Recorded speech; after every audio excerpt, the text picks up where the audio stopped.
Miss Amelia Reynolds? Let's go. Now, let's go. Alice, you can't leave so soon. Get your stuff and let's go. Say hi, boomers. Boomers. Yes, Karen, boomers. Karen? What are you gonna do about it? Give us some room so I can take my underage daughter out the club. She looks old enough to me. Let's go. Not so fast.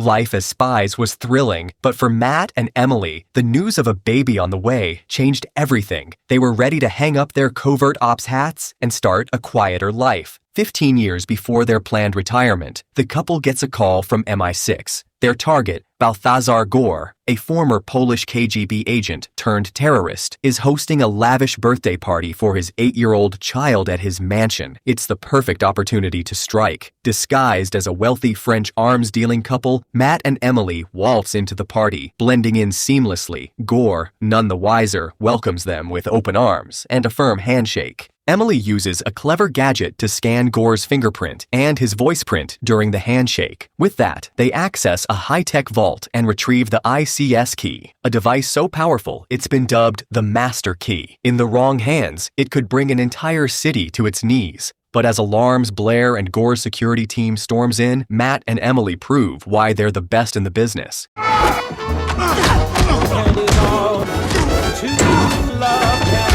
Their mission supervisor, Chuck, warns them to keep the ICS key a secret and head straight to the extraction point. At the rendezvous, things take an awkward turn. Baron, a fellow agent and Emily's ex, shows up, clearly still carrying a torch for her. The plane hums steadily through the night, but the mood inside is anything but calm. Emily nervously reveals to Matt that she's pregnant. I'm pregnant.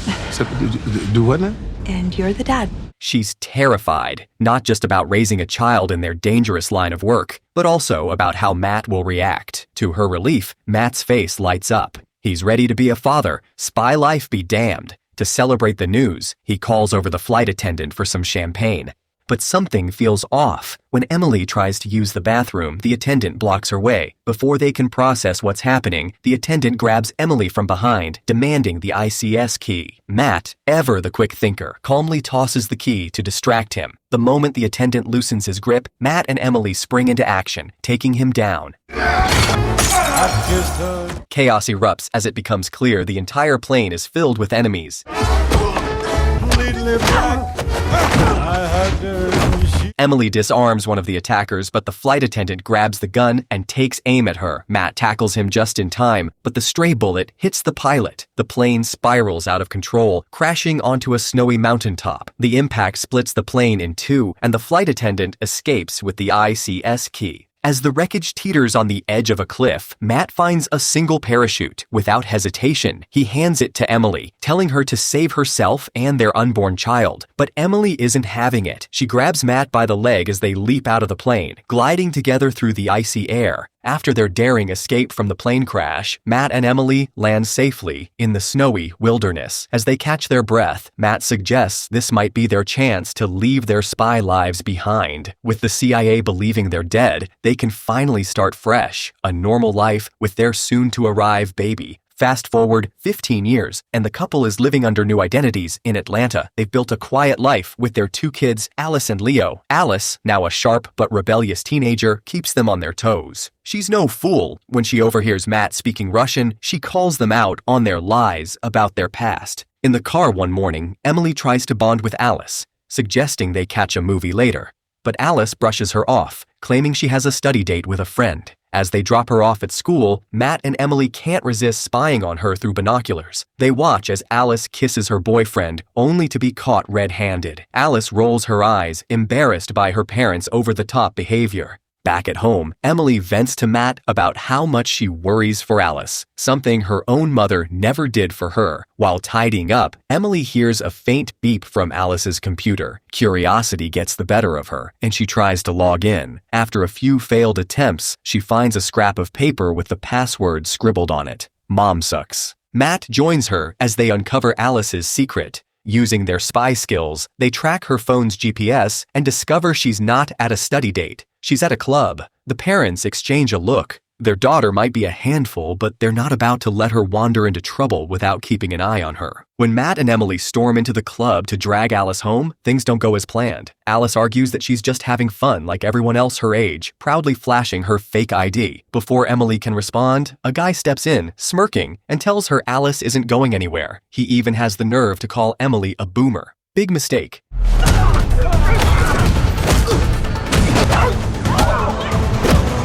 Chaos erupts as a full-blown brawl breaks out. Matt jumps in to help, and the two end up crashing the party in the most explosive way possible. At one point, Matt notices a kid recording the fight and quickly snatches his phone to delete the footage. Back in the car, the tension is thick. Alice is grounded, and the parents are furious about her lies, but Alice is more fascinated by how her seemingly ordinary mom and dad fought like action heroes. Matt and Emily brush it off, claiming they picked up some moves in a taekwondo class and practiced a lot. Alice isn't buying it and storms off to her room. Later, as Emily reflects on the adrenaline rush of the fight, she can't help but feel a pang of nostalgia for their old spy days. Matt reminds her why they left that life behind. For their family. To lighten the mood, he playfully spars with her, showing they haven't lost their edge. Meanwhile, Alice confronts her little brother, Leo, accusing him of ratting her out. Leo denies it, but he can't hide his smug grin about her being grounded.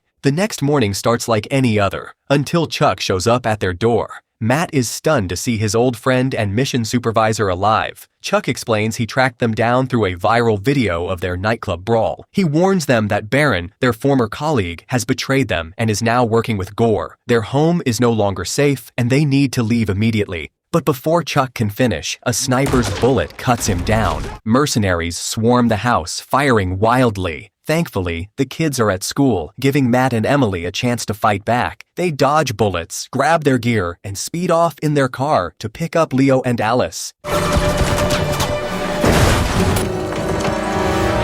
Now!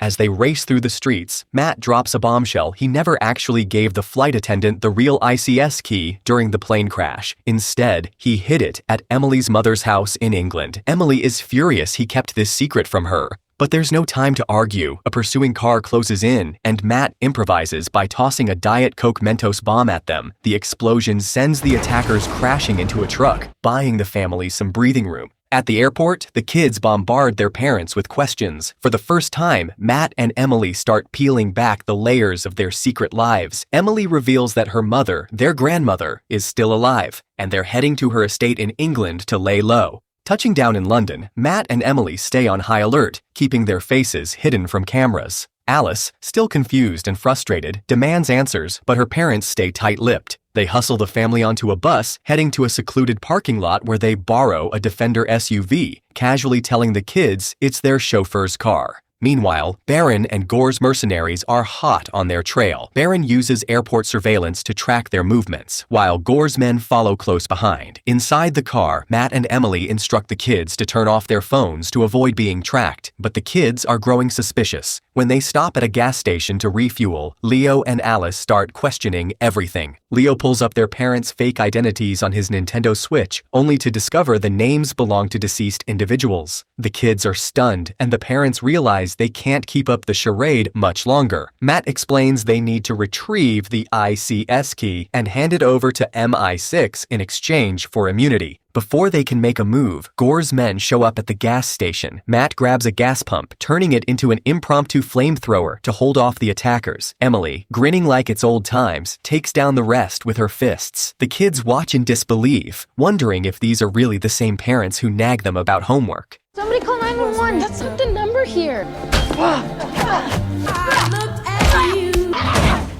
Mom! She's fine. It's not that bad.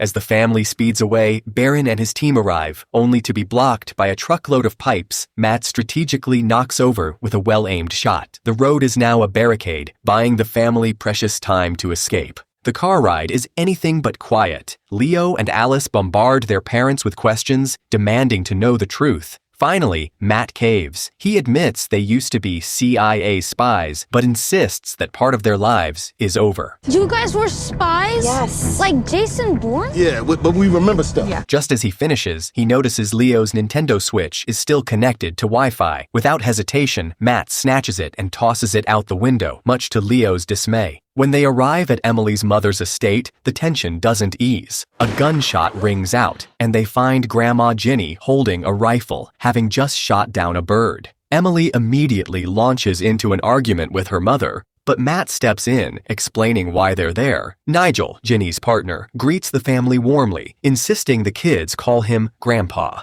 He takes Leo and Alice to his tech-filled room, showing off his coding skills and gadgets in an attempt to impress them. Meanwhile, Baron and his team track the family to Ginny's estate thanks to her past as an elite MI6 sniper. Back at the house, Matt reveals to Ginny that he hid the ICS key on her property. This sparks another heated argument between mother and daughter. Emily accuses Ginny of never being there for her, while Ginny fires back, saying Emily pushed her away by choosing to attend boarding school in America. Unbeknownst to them, Alice overhears the entire conversation and slips away, processing the family drama in silence. As Matt and Emily search for the key, Ginny takes the opportunity to bond with Alice, trying to bridge the gap that years of estrangement have created. Just as Matt and Emily retrieve the ICS key, the compound is breached by armed mercenaries. They rush back inside to find Ginny and Nigel tied up. While cutting them loose, they're surrounded by Chuck's men. To their shock, Chuck himself steps forward, very much alive. He reveals the sniper who killed him was a fake, part of an elaborate plan to manipulate them into leading him to the key.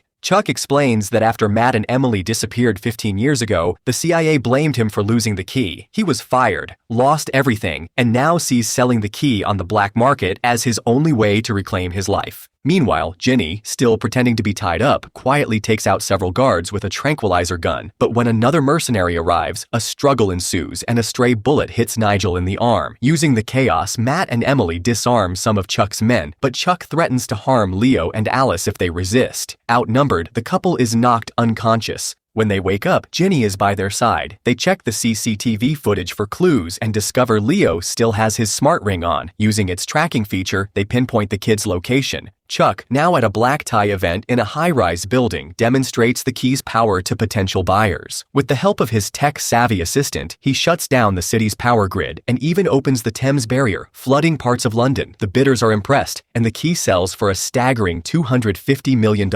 Baron finally arrives at the building and teams up with Matt and Emily. He reveals that MI6 knows Chuck is behind everything and wants to take him down, but they'll need to work together to pull it off. They corner Chuck, but he manages to slip away, fleeing the building with the couple hot on his heels. Chuck orders his team to take Leo and Alice to a boat while he makes his escape. On the road, Gore's men intercept Matt and Emily, demanding the key. The couple insists they don't have it, but before things escalate, a sniper dot appears on one of the men's faces. It's Ginny, Emily's mom, providing cover from a distance. Gore's men surrender, and Matt and Emily commandeer their bikes to chase after Chuck. Meanwhile, another group of Gore's men receives word of the escape and pursues the couple. Matt and Emily outmaneuver them with sharp turns and clever tactics, sending their pursuers crashing into dumpsters and platforms. Emily finds a boat and speeds after Chuck, with Matt joining her shortly after. Back on land, Nigel, unable to sit idle, takes matters into his own hands. He crashes his van into the car, carrying Chuck's tech wizard Daphne, knocking her unconscious and recovering the ICS key. Nigel rushes to Ginny, proudly announcing he has the key. Ginny instructs him to close the Thames barrier, but Nigel panics. He lied on his resume and has no idea how to operate the system. He frantically presses random buttons, only to be met with error codes. On the boat, Emily and Matt catch up to Chuck. They swiftly take down his men, tossing them into the water. The fight isn't over yet, but they're one step closer to saving their kids and stopping Chuck for good. In a moment of sheer luck, Nigel's frantic button mashing on the computer actually works. The Thames barrier begins to close. Seeing their chance, Matt and Emily grab the kids and leap into the water. Chuck tries to stop them, but a well-coordinated punch from the couple sends him stumbling back. By the time he recovers, it's too late. His boat crashes into the closing barrier, seemingly ending his reign of chaos. A few days later, back in the US, life seems to be returning to normal.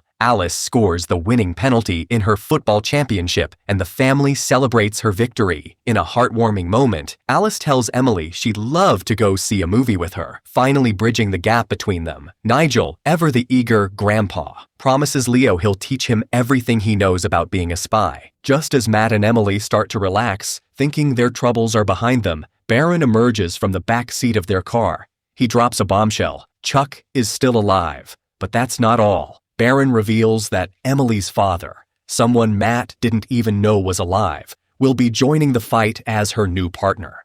The news leaves Matt stunned, and the family's peaceful moment is shattered once again. Well, that's the end of this recap. If you enjoyed this movie, consider subscribing for more interesting stories. See you in the next video. Bye-bye.